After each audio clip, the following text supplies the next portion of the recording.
Hey everyone, welcome. It's Monday night, 8 o'clock. Good to have you here. It's Richard from BTFI, and you can see that I'm joined by the very, very handsome Ed Fidoe, who is much more handsome than me and much younger. And I know sometimes I tend to start with a bit too much waffle when we have someone on. I'm sure I do. But I want to make the most of having Ed here. So I'm going to hand over to Ed in just a second, and we're going to get cracking with this because I know we've got lots of interest tonight, lots of people that want to hear all about you and all that you've done and all that you're doing.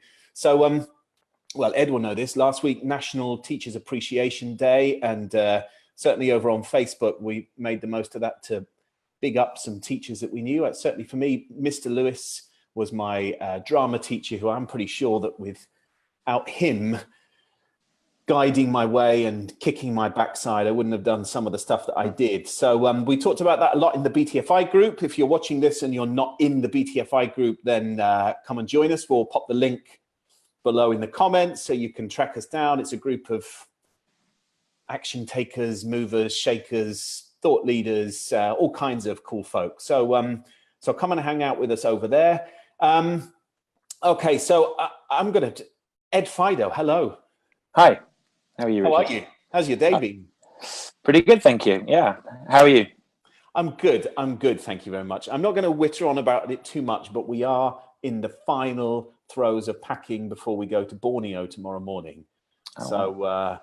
we are just, our focus is mostly on mosquitoes and all the things that you can possibly have that keep mosquitoes at bay. Good luck with that. We've got anti-mozzie hats, anti-mozzie trousers, anti-mozzie socks, anti-mozzie sprays, wristbands. We got the lot. They are going to be nowhere near us. Yeah, good luck with that. Okay, you don't seem too confident. No, I'm not. There's no way you're not coming back with bites, but yeah, good luck. Damn it, now you've set the challenge. I'm even more determined. So Ed, most people that are watching will have an inkling as to who you are because we put it out in the initial promo. But tell us a bit about, introduce yourself, tell us a bit about what it is you do, and tell us about why you have such a passion to change the face of the way children are educated. Okay, well, so I work in education, and we were talking last time we spoke, Richard. I was explaining the fact that I actually find it quite tricky to explain what I do because I work in education, but I'm not a teacher. And I mean, a short history of what I've been up to since I left university was I was a theatre producer for about 6 years, putting on plays, losing money quite effectively in London and in the outskirts of London with a friend of mine.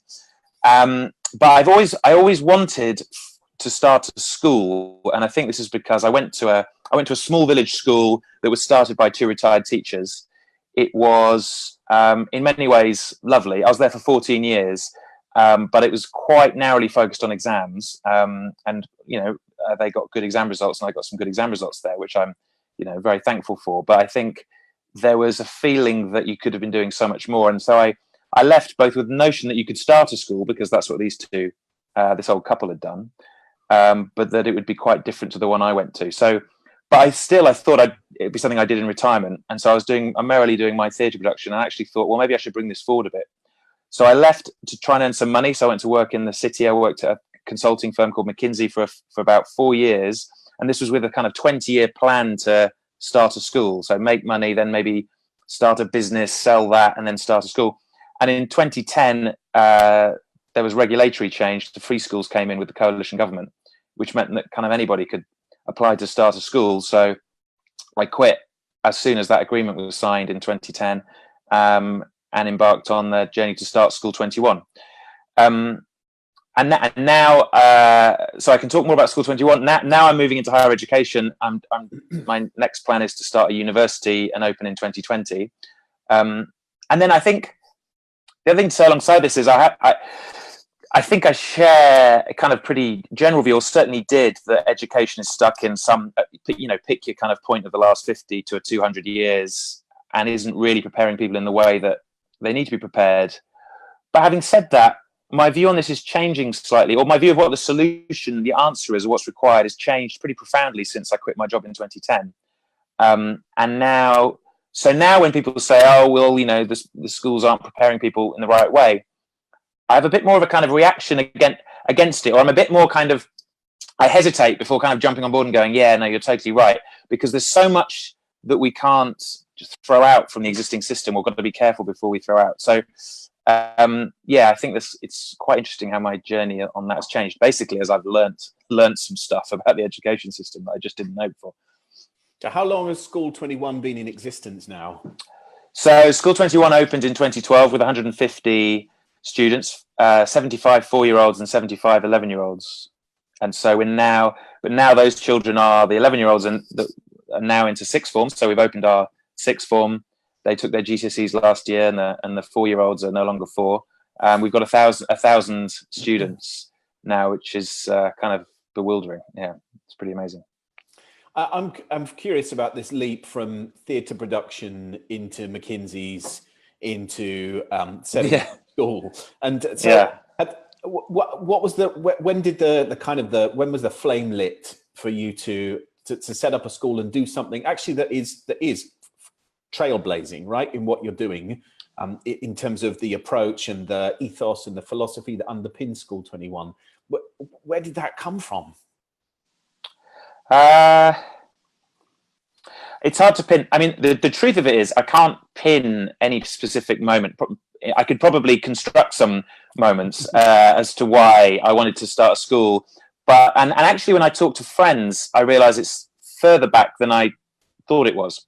So I even forgot that that's why I joined McKinsey until I spoke to some friends, and they said, no, you joined McKinsey because you wanted to start school in like 20 years' time, and you were choosing that or government. And so I definitely was trying to think, how can I influence the education system?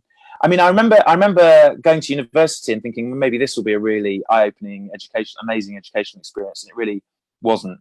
I think the teaching pedagogy was really poor there. And then, but you have so many aha moments as a young adult, kind of entering the real world, and when you're doing stuff and even putting on shows, and you just think, there's so much I'm learning through doing all this stuff, yet none of it was kind of taught at school. And okay, I was given the opportunity to do it at university, but never at university was anyone coaching. No one was looking over your shoulder and going, oh yeah, when you put on that play at university, you know, if you'd have done it like this, it could have been that much better. And when you were dealing with those people, it was all sort of accidental. And a lot of my friends at university just drifted through without doing really anything else. And this just seems pretty criminal when you've got these young people in front of you for 3 years, or in school for 14 years. I mean, 14 years, and that's 2,500 days. It really is not good enough to just say, right, we're going to try and get them some half decent GCSEs, and then actually for about half the country we failed to do that. So it feels like too narrow an ambition, basically. And I know you've recently got your first Ofsted outstanding. Was that last year? No, we got that in 20. Well, actually, Ofsted are due to come back in, so let's let's still celebrate it while we're still outstanding. 2014, they came in, and that could have, you know, let's put it this way: if we'd have got a bad Ofsted, we'd have said, oh well, Ofsted's no, you know, it's not important.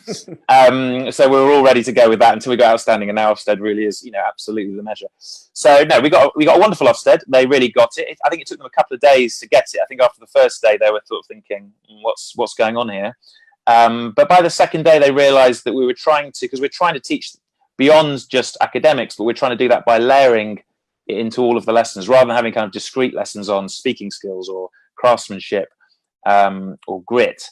We're trying to layer it in. So you sort of have to be there for a couple of days to start to see how these things accumulate.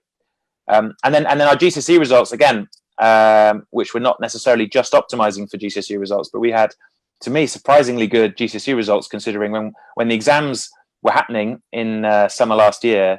I was in the school looking around, and, you know, all these kids in silence in the exam hall, thinking, yeah, we really haven't created this environment for them very often. And I got quite nervous. I thought, yeah, good. I hope they kind of pull this out of the bag, but they absolutely did.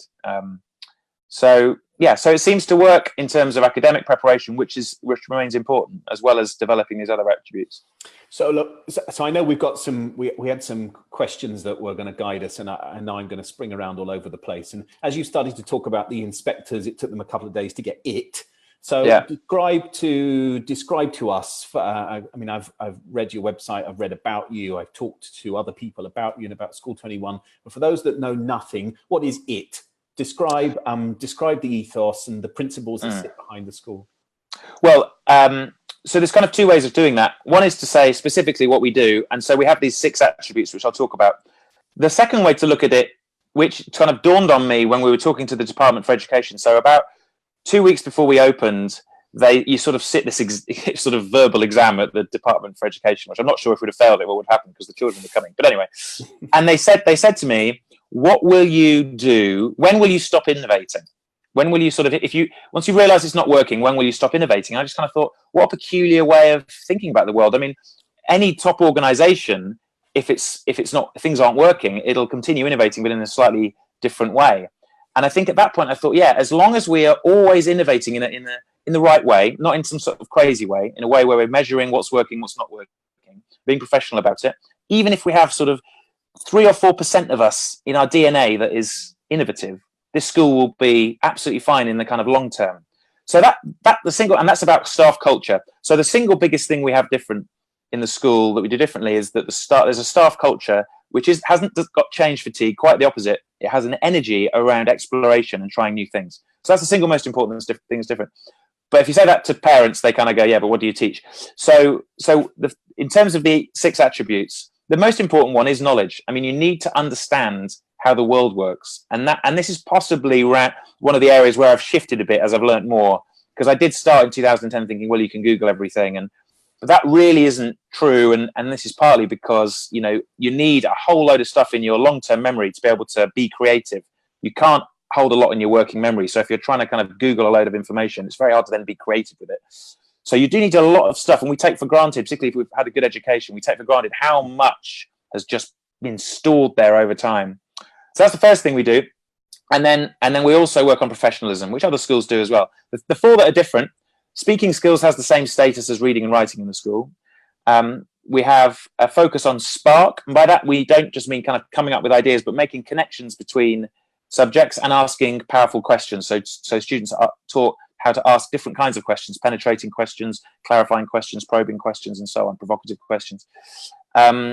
Grit. So we have a big focus on well-being, really, and around perseverance. Is that 4? Craftsmanship being the 6th one, which is about this idea of redrafting. So at school, you're sort of assessed on your first draft all the time. And then you move on to the next piece of work. So if you kind of are a B- student in your first draft, you just think you're a B- student. Whereas in the real world, of course, you get given that work back, you have to do another draft and keep going. And so you can't do that all the time in school. And a lot of these things involve a trade-off because you're spending time on that rather than something else. But every now and again, we say, no, we're going to keep redrafting this from scratch until you create what we call a beautiful piece of work. And then students understand what it takes for them to create a beautiful piece of work. So those are the 6. And then the curriculum is constructed around that. The staff performance managed against how they're developing those attributes. And the students are also assessed in different ways. And some of these things are quite hard to measure around those attributes. Am I right in thinking that you already have a GCSE in well-being, or that you're having that? Is that on the horizon? No, I don't know where that's come from. But it's an interesting. You may have read it. I don't think it's us. I'm pretty certain it's not.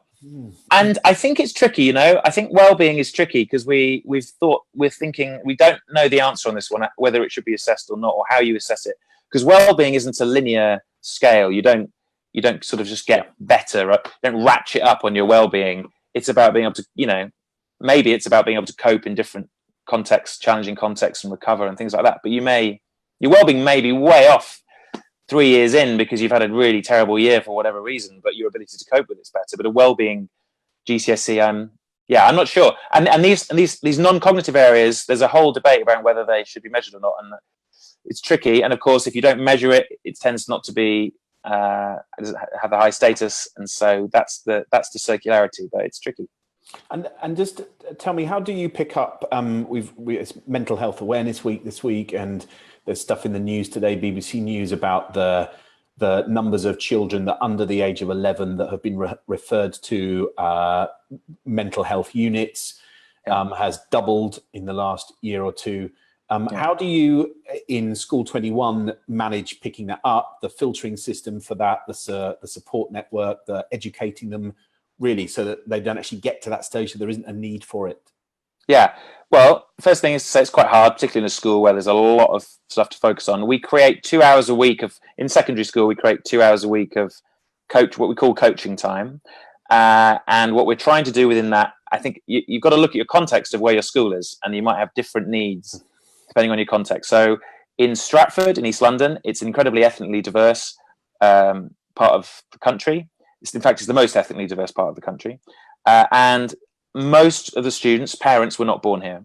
And so we try to work on a sense of identity and belonging. And so we do that by creating what we call these coaching groups in groups of 14 or 15. And they spend a lot of time with a single teacher, 2.5 hours a week over the course of that year. And they may go multiple years with that same teacher. And that teacher gets to know them, their parents. And that time is spent with a lot of metacognitive work, reflecting on your learning and your journey and how things are going. And, they'll be focusing on their speaking skills in that as well. And there's a whole curriculum that goes around that. But I think that's the first thing. So identity and belonging we're trying to focus on. We're also trying to focus on control and growth. So giving them a sense of growth mindset and control, the idea that they have agency over their lives. I think it's tricky. I mean, teachers, look, you want to try, I think, getting the sweet spot right. So teachers are not psychologists, but equally they do understand the children better than, maybe anyone bar the parents. And so you've got to try and find that, what, they don't want to open a can of worms always, but they can probably go a bit further than sometimes they think. So really tricky. I think it's a really tricky area. We've definitely not cracked it, but at least we have structured time and there's a big focus on it. And it has a massive benefits for behavior problems.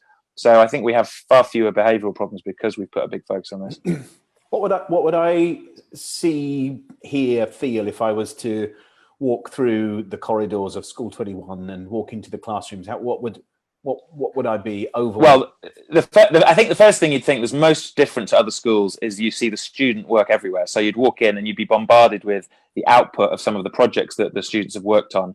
And those projects are often interdisciplinary. So there may be an installation there of the First World War, but it's kind of an art installation, which is, immersive and experiential, which you'll walk through and learn about the First World War, what the students have designed and created. Or we did escape rooms. You have this kind of escape room craze, which has come over from Hungary, I think. So the drama and the art teacher and the history teacher worked to create 4 different escape rooms with the students, which were each one was based on a different revolution in history. And so you'd go into sort of the Czech Revolution room, and you as an audience member, so we have members of the community every term come in their hundreds to kind of learn about what the kids have been learning, basically, and the students teach them. So you'd have to come in and learn about their revolution to solve the puzzles that the students have designed in order to escape from that room.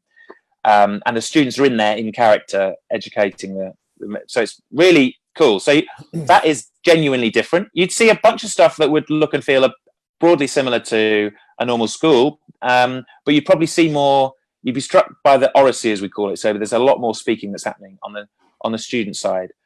So I think that would be a big difference. And a kind of very basic one is that you'd see a lot of circles rather than rows. There's generally even assemblies happen in the round in a circle of 75. So the students are participating more and it's much more democratic. That's been a very powerful organizing kind of structure for us. So I'm guessing that you talked a lot about the culture of the teaching staff that you have. And I imagine that it's the importance on them as it is in an organization for the leaders to model to the rest of the organization what they want to get back. So I imagine that's incredibly important that the teachers are modeling that and modeling this craftsmanship piece, the iterative piece. So how was that culture originally formed? How did you get to the point, and how do you recruit people that come in and breathe new life into the culture and build it?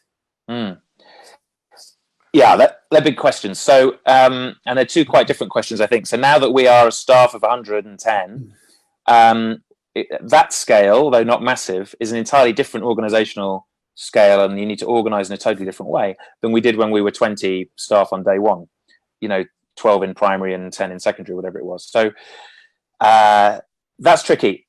In the first instance, we actually recruited very experienced teachers. We thought we might recruit kind of young hotshot teachers in the start who were kind of brave and bold, but we actually recruited teachers with 15 to 25 years of experience who were mavericks, basically. And so they were absolute master craftsmen and women who were obsessed with redrafting their own work anyway, and they were obsessive learners, which is quite rare in any profession. And actually, it's pretty rare in teaching that people don't just want to crack their craft after 2 years and then that's it. They deliver their lessons for kind of the next 30 years. and there's quite a bit of research, that's not just my opinion, there's quite a bit of research that shows that teachers don't improve after the first 3 or 4 years. And these teachers are not doing that. These teachers were just continuing to go. So you're right, role modeling was what it was all about, and we recruited them. There's no kind of playbook, I don't think, for creating this culture. So we created the space for them to do that. We created a lot of visibility of what your students were capable of between the teachers. So they were able to see, oh my goodness, they're getting that from those kids. And we also created lots of opportunities in the assemblies for the teacher. So a drama teacher might come, who's one of our most incredible teachers, actually, coincidentally, who's retired now, but he would do a 45-minute assembly to 75 students, but all of the other teachers would observe that, and it was basically like a master class in how to be an extraordinary teacher. And then you'd have the maths teacher stealing methodologies from him, from drama methodologies, to go and use in maths or science or history and art. And we saw teachers using art methodologies, and so that was great. And then now we get a different kind of person applying who's more kind of up for it. They're sort of self-selecting. But I think to reinvigorate the culture is just harder when you're a bit bigger. So we'll see how we go with that one. I love that. I love the whole masterclass piece. So if only more organizations worked in that way, where there was real kind of celebrating other leaders and looking to role model and learn from them, and less ego and more openness to kind of accept and take on board. I love it. Well, the master apprentice model, of course, has been around since the beginning of time, but in teaching is often not really possible because teachers teach in a box on their own with a bunch of kids and no one watching. So we were able to create that, and I think that was important. But that, and you're right, in lots of professions, there's not enough of that. So I'm still going to jump around with questions. So sure.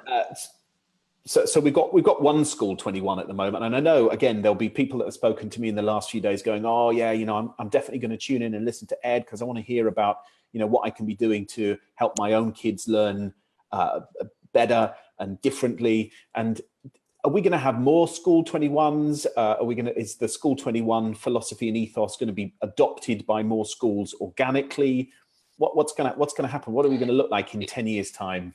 Yeah, so it's still a live question, but we've got a current plan. I mean, we have differences of opinion. There's 3 founders, the other 2 are teachers, so they've done 95% of the hard work, frankly. But as we think now about, and we're going to be adding some more schools to our school. So we're creating a group which will be beyond just us. And we're starting with some high performing schools that are already high performing, and we're because we need to get to critical mass. Because for me, this is a human capital issue. This is about enough teachers that are bold and courageous and inquisitive enough to go off beyond just our school and try new things. But for us to have we need a certain scale to be able to let those teachers go en masse. So we're adding some schools in. We've got permission from the government to open 2 more schools. So if you flash forward 10 years, I would expect us to maybe get to 8 or 9 schools. But I actually personally, and we have about 1,500 visitors a year to the school at the minute, and they're mostly head teachers or teachers of schools. So I think people already are coming and looking in the school and taking and nicking bits and bobs. I don't think we have a model. If you ask somebody to write, any teacher in our school to write down what our model is, they'd all write something different down.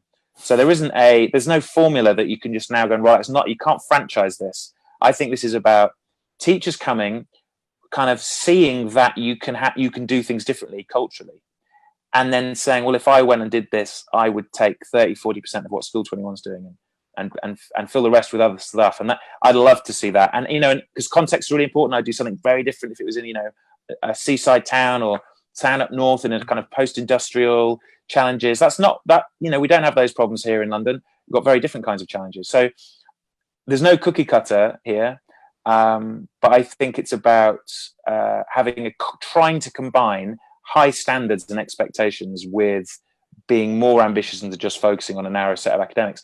And what we're doing is saying, even in the system we exist in, you can do this. Even with Ofsted, even with GCSEs, you can do something different.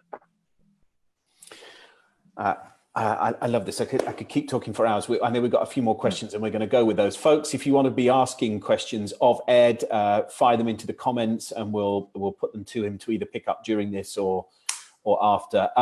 So Ed, I know you also talk about kind of unleashing this whole superhero piece within the children, allowing them to find their own kind of superhero status. I'd love to know a bit more about what that means. And actually, when you think about the world as it is currently, and the world as for what we know about how it's going to evolve over the next even 5 to 10 years, some of which we have a sense of, some of which we probably can't even imagine. What superpowers do you think children need to have available to them?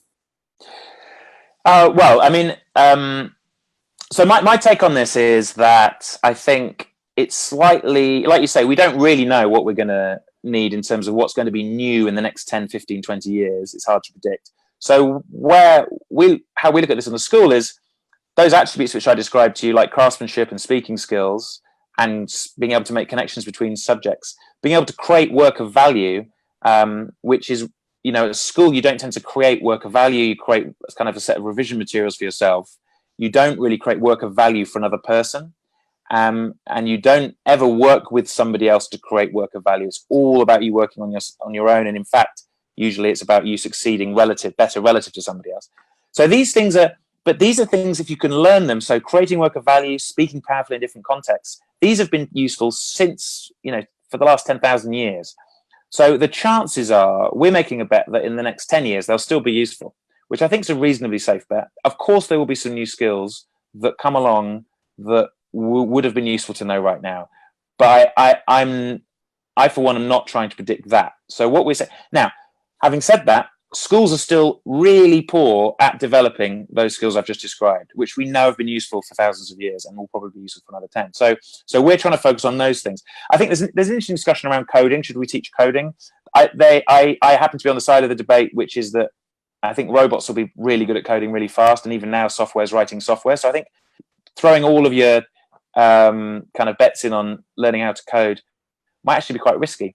But having said that, it's important to know what's going on in the black box, and there'll be a lot more black boxes around. So we need some people that really understand what's happening in the black box. So, I think it's hard. But I think the reason I call them superpowers is because speaking powerfully in different contexts, is not literally a superpower, but it really can unlock all kinds of different things for you. And having the kind of conscientiousness to redraft and get feedback can take your work to a level that you didn't even think was possible. So in some ways, it's kind of catchy to call them superpowers, but that's what I would describe as superpowers, and I think they'll still be useful in 10 years. In some ways, it feels like we're kind of going back, stripping away some of the crap and fog that we've got lost in and going right back to some basics. Yeah. No, that's an interesting way of putting it. I think that's right. And I think that we've got lost in, there's a huge amount of bureaucracy that teachers have to kind of go through. And actually, you sort of get to this point where school's really boring most of the time. And so then students act out. So then teachers have to have all these coping mechanisms to cope with the fact that kids are bored. And it's sort of, you're on this downward spiral. So I think there's a problem with that as well, because it's just all too narrow. It feels, I certainly remember, it was so long ago, but I do remember some of my education experience. And certainly I say those teachers that just leave a mark and a legacy on you. But I also remember that there was quite a lot that actually did just feel quite transactional. It was just information sharing. Here's some information, you take it, regurgitate it, show us that you can regurgitate it, and we tick the box. And it feels like what you're creating is back to this, almost giving them the space for people to be human, to relate differently to themselves, to relate differently to others, and kind of just moving away from that whole bit of it's just a transaction, it's just information sharing. Here's some things I know that you don't know, and I tell you, and job done. Yeah. Although again, just to pause on that, I think, and this is particularly true in disadvantaged areas where they're not necessarily hearing kind of the stuff, where you've got two parents who are working long hours, and so you're not kind of getting the conversations are not happening in your home. You've got to be really careful before you sort of stop that sort of information sharing part of it. So constant talking about the Industrial Revolution is kind of boring when you're in the classroom, but then a lot of it sinks in. But I think what schools aren't doing consciously enough is saying, well, actually, if you just cram for an exam, that it just sits in your working memory and you regurgitate it and then it's gone again. They're not thinking hard about what we've learned about neuroscience recently, which is that if you recall in certain ways, it can be part of your learning process. And so for our exhibitions, when students are exhibiting the work and they're teaching the people that have come, their parents or members of the community, that is then helping reinforce and kind of make all this stuff sink in. And the more you've learned, the more you can learn, the more you can plug into it, because you can kind of make connections to all these things. So it's just my sort of, that is just, we can do that transactional stuff. It's important, but we can do it so much better than it's currently done. Okay, I get that. I get it. I have a comment here, which is there are a few people on, a few teachers that are on that are loving that Ed is speaking their language. Thank you. Oh, good. Ed. That's some high vibes. If this was like a take that comment, they'd be throwing English. Yeah. So come on. So tell us about this next adventure that you've got planned. What is it? Right. I mean, in short, I'm trying to start a new university, which still sounds slightly crazy to say out loud. But then there was a time when starting a school sounded crazy, and now everyone's doing it. But there's been some regulatory changes. So I've been thinking about this for some time, since about 2011. And there's some regulatory changes again that have happened that mean this is happening faster than I thought it might do. So you used to have to be, if you wanted to start a new university, you had to be sort of have your homework marked by another university for 5 or 6 years before you could award your own degrees, which stifles innovation, frankly, because existing universities don't have much incentive to encourage exciting new entrants into the market. This has now changed. So we want to start a new institution that creates a genuinely transformational learning experience that I think too few universities are doing. And I think, we're still doing 3 years, it's going to be in East London. We'll still be charging £9,000, but we're trying to provide extraordinary value for that. And there's 2 or 3 things that will be different. One is our admissions will be much broader than just academics, although we'll include some academic assessment. But it'll be much broader, more like top corporates kind of will assess, looking for different qualities. Secondly, and we're hoping that drive some behavior back down into the system. I mean, we'll have to influence other universities to do it before the system notices. But secondly, our course will be transdisciplinary. It will cut across disciplines. So it'll be problem focused, which means that the course will say, you'll start with a problem that matters to society, so let's say around food supply. But then you'll say, right, what's the history, the maths, the economics, the philosophy that we need to understand to be able to crack this food problem? So you'll continue to learn those bits of knowledge, but only those bits of knowledge that are vital to that. And then you'll also learn how to put them together. So we want our graduates to be people who care about important problems and can think like a historian and a mathematician and a scientist or an anthropologist when they're, and be able to kind of move between those roles when they're attacking those problems, not just kind of a generalist, but move between those different roles. And then the third thing is we want to guarantee internships. I mean, internships are a big social issue because it's sort of generally a stitch up with your friends and family. And if you haven't got a network, it's really hard to get an internship in the UK. So we're going to guarantee our undergraduates internships at great organizations and try and make them sure they're meaningful. I mean, these things it all needs a lot of work and won't be easy to do, but we're trying to do that. And we're trying to do it by 2020, and it may slip a year, but we've currently raised our first slug of money, and so we're off to the races now. Wow. Amazing. I like you talk about it. What strikes me about you is that you've talked about a couple of obstacles that you hit or people's opposition, and you kind of just go, wow, is that like it's possible? I talk about people being possibility architects, those that create the frameworks for what's possible as opposed to what's impossible. And I love that your attitude and your drive, and we need to talk more about this at another point because it's fascinating and clearly influences every decision you make each day. Yeah, I guess so. I mean, I think, I guess so. I think, I don't know. I get angry. I suppose not angry. I have received wisdom really bothers me, I suppose. So I like to challenge. I'm an annoying person basically because 9 times out of 10 received wisdom is actually true, is actually right, and very helpful sort of shortcuts and stuff. But I have a sort of natural aversion to it, and so I think in this area, I think anyway that we need some. I don't understand why universities have to be so homogenous. They're just all basically the same. I mean, we sort of take this for granted, and so that feels like it shouldn't be the case. And I'm kind of now I care less about whether I fail or not. And having Schools 21 success will both make this chance of this success much higher, of course, but it makes me worry less about if it fails, because of course there'll be a massive pride. My pride will be hurt, and it'll be embarrassing if it doesn't work. But ultimately, this sort of someone needs to do this, so we just sort of need to crack on with it. And And I think the second thing is I have a slightly different attitude to risk, I think, than most people. I think that, I'll be able to earn some money. If I run out of money because this project doesn't work, I'll be able to earn some money doing something else. And I think secondly, the big risk is that I get it's sort of 10 years time, look back and I haven't tried this stuff. I think that would be a risk that I can't then really undo. And so for me, the risk is not doing this. There is a risk associated with it. The real risk, to be honest, the real risk of doing things like this is social perception and being nervous that other people think that you're kind of a bit crazy or that you're going to fail. And then you maybe fail and then they go, yeah, we knew that wouldn't work. And, the school, a lot of people, when I said I was going to start a school, a lot of people were saying that's not going to work. And then they don't say when it works, oh, wow, I really didn't think that would work. They go, oh, yeah, we always knew that was going to work. Of course it was going to work if you did it like that. Yeah. And that's going to be the same in the university. If it works, people will go, oh, yeah, well, of course it's going to work if you did it like that.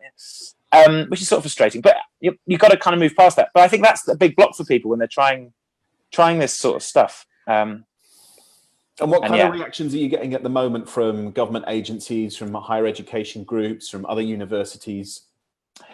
Yeah, so government is really saying anyway that they're really behind it. So the ministers are supportive. They want to see new entrants. I think, frankly, they want a positive higher education story to talk about because there's a lot of negativity around at the minute, which is quite good timing for us. It's not good to see this, but it's quite good timing for us, helpful. The regulator has been tasked with supporting new entrants, but getting the degree awarding powers will be tough for us. So that's a big exercise we're undergoing now. You talk to students, 16, 17-year-olds, they get it the least, worryingly, which is a big challenge for us. A lot of people that have been to university go, oh, yeah, it wasn't quite what I was hoping, or it could have been so much better. Or, some people love it, but if you talk to students at university, they go, yeah, I wish this was around in time for me. 16, 17-year-olds are much more risk averse on the whole. So we need to try and communicate that cleverly. But I don't know. And then there's a bunch of people who just look at you and go, what's wrong with the UK university system? Like, it's world class, So what, aren't there bigger problems to solve? Which, is fair enough. So, yeah. Okay. So you can make that argument. Yeah, well, sure you can. Okay. So, the BTFI tribe's full of people that want to just have more of an impact, kind of live true to purpose, take more action. What would you share as it's kind of one of your superpowers that you think is a much needed superpower right now that people need to focus on? If they don't have much of it or enough of it, they need to kind of raise the game a bit. Well, you did warn me. You'd asked me this, and I'm glad you did. Otherwise, I'd have been totally stumped. I think, particularly now, actually, this is useful. It's something about time frame. So there's an old expression, and I'll never quite get it right, which is people overestimate what they can do in a year and underestimate what they can do in 5 or 10 years. And I think that's really true now, because we live in this kind of loop where our feedback loop is so fast now, faster than it ever was before, that the idea of doing a long-term project feels slightly rarer.